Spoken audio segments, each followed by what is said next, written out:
Eu sou Tainara Agostini, eu sou de Jaboticabal, aqui no interior de São Paulo. Eu me graduei na UFSCar, fiz letras, letras português e espanhol. O mestrado eu também fiz aqui na UFSCar, no programa de pós-graduação em Linguística, na área de descrição, análise e processamento automático de línguas naturais, com o professor Dirceu Kleber Conde. E o doutorado também no mesmo programa de pós-graduação. Iniciei em 2020, sob a orientação do professor Kleber e também da professora doutora Amanda Poste da Silveira. O meu projeto de doutorado, ele foi com um trabalho de enunciados de situação, problema em matemática. O título foi Efeitos Lexicais na interpretação de situação, problema em matemática. Eu analisei uma coleção de livros didáticos em matemática aqui do estado de São Paulo, um livro muito utilizado no estado de São Paulo, para poder averiguar se os enunciados de situação, problema em matemática, eles eram compostos por termos que funcionavam como dificultadores da interpretação dos alunos.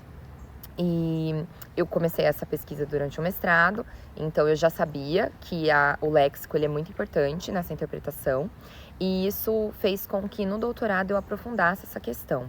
E também eu analisei que sim, que o léxico ele é um problema, né?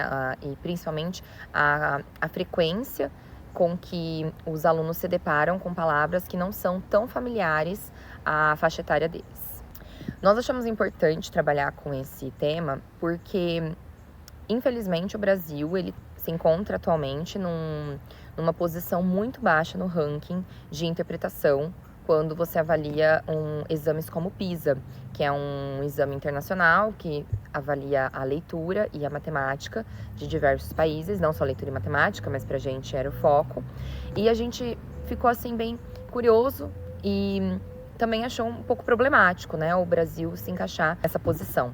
Então nós vimos que, infelizmente, a matemática e o português são áreas que as pessoas acham que são opostas, né? Então, quem trabalha com português não deve trabalhar com matemática, ou quem estuda matemática não deve entender muito bem de português. E, na verdade, não, né? São áreas que deveriam se conversar.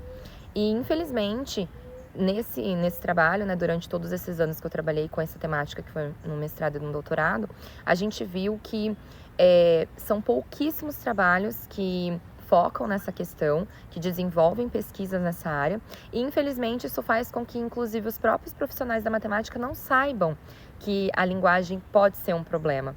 Então a gente viu como muito importante o desenvolvimento desse trabalho para contribuir com os profissionais da área e também com futuros materiais didáticos para que quem for pensar e escrever esse material, saiba que está escrevendo para uma faixa etária diferente do que a faixa etária de quem ali, que é o adulto, né? Vamos pensar assim, que é quem vai produzir esse tipo de material. O que acontece é que, pelo fato de os enunciados, né, a situação problema, ela teoricamente ser o gênero mais próximo do nosso cotidiano, então ela deveria ser composta por palavras muito familiares, né? Só que o que acontece é que os alunos, ao se depararem com esses enunciados, eles sentem dificuldade de interpretá-los. E um dos motivos que leva a isso é o tipo de palavra que é colocada dentro desse enunciado, né, que é composto. Então, por exemplo, um aluno de 6º ano que vive na cidade, que não é tão familiar a questões rurais, se ele se depara com um verbo como o arar, ele pode ser que não conheça esse verbo, né? Então, num enunciado como João arou 1/5 do terreno, esse aluno, ao se deparar com esse verbo, pode ser que ele trave e que ele não consiga interpretá-lo. Nós vimos que, de fato, vários enunciados são compostos por esse tipo de palavra.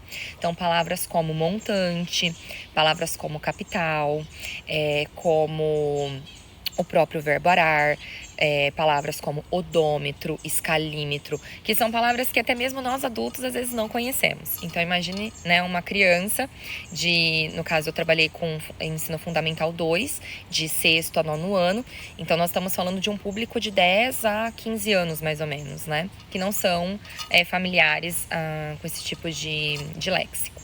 Eu conheci o PPGL durante a graduação, nos eventos que tinham de linguística especificamente.